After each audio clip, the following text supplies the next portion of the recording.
নমস্কার সবাইকে কবিতা রান্নাঘরে। আজকে আমি আপনাদের রসগোল্লার মতন টুসটুসে এবং নরম তুলতুলে রসবড়া করে দেখাচ্ছি। চলুন দেখে নিন রসবড়া তৈরি করার পদ্ধতিটি। প্রথমে আমি এখানে 250 গ্রাম বিউলির ডাল নিয়েছি। বিউলির ডাল আমি 5 ঘন্টার মতন ভিজিয়ে রেখেছিলাম। ভালো করে ধুয়ে একটু শুকনো করে নিয়েছি, নিয়ে এবার আমি পেস্ট করে নেব।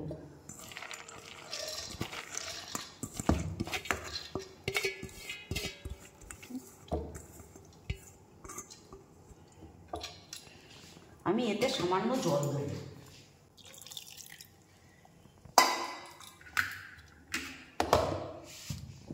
এটা আমার পেস্ট করা হয়ে গেছে। দেখুন কি সুন্দর ক্রিমের মতন পেস্ট করেছি। এবারে আমি এর ভেতরে একটু লবণ দিচ্ছি। লবণ দিলে মিষ্টিটা খেতে ভালো লাগে। এলাচ গুঁড়ো দিচ্ছি, দিয়ে আমি এটাকে ভালো করে ফেটাবো। বিউলির ডাল ফেটাতে ফেটাতে যখন একদম হালকা হয়ে যাবে তখন জানবেন হয়ে গেছে। কালারটাও অন্যরকম হয়ে যাবে। একটু একই দিকে করে ফাটাতে হবে। এটা আমার ফেটানো হয়ে গেছে। ঠিক আপনারা এরকমভাবেই ফেটাবেন। দেখুন লেগে রয়েছে কি সুন্দর, পড়ছে না। ঠিক এরকমভাবেই আপনারা ফেটাবেন। আমি এবারে একটা সাইডে কড়াই তেল বসিয়েছি। তেলটা আমার গরম হয়ে গেছে। এবার আমি দিয়ে দিচ্ছি এর ভেতরে। এটা হাত দিয়েই কাটতে হয়। অনেকে বড়ি যেরকমভাবে কাটে, আমিও ঠিক ওইভাবে একটা একটা করে বড়ির মতন কেটে দেব। দেওয়ার সাথে সাথেই ফুলে যাচ্ছে। দেখুন যত ফেটানো ভালো হবে তত ভালো হবে দেখতে।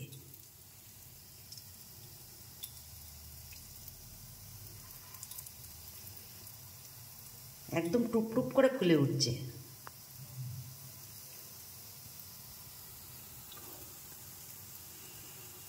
এটা গ্যাসের ফ্লেমটা একটু লোতেই রাখবেন। এটা ততক্ষণে ভাজা হোক।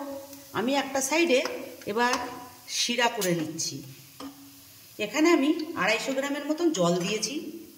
এবার এর ভেতরে 2টো এলাচ দিয়ে দিচ্ছি, আর এখানে 1 বাটি খেজুরের গুড় দিয়ে দিচ্ছি।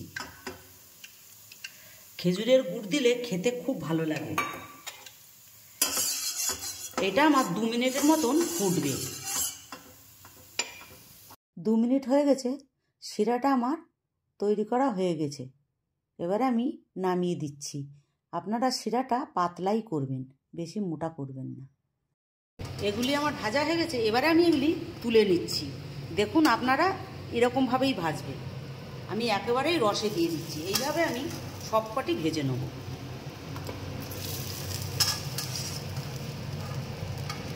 এটা আমার 2 মিনিটের মতন ভিজানো থাকবে। সবগুলি আমার ভিজানো হয়ে গেছে। এবারে আমি আপনাদের তুলে দেখাচ্ছি জিনিসটা কীরকম হয়েছে। দেখুন রসগোল্লার মতন হয়েছে পুরো।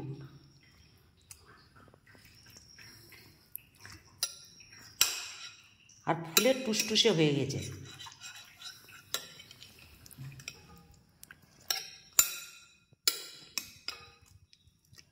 দেখুন কি সুন্দর নরম হয়েছে, একদম তুলতুল করছে।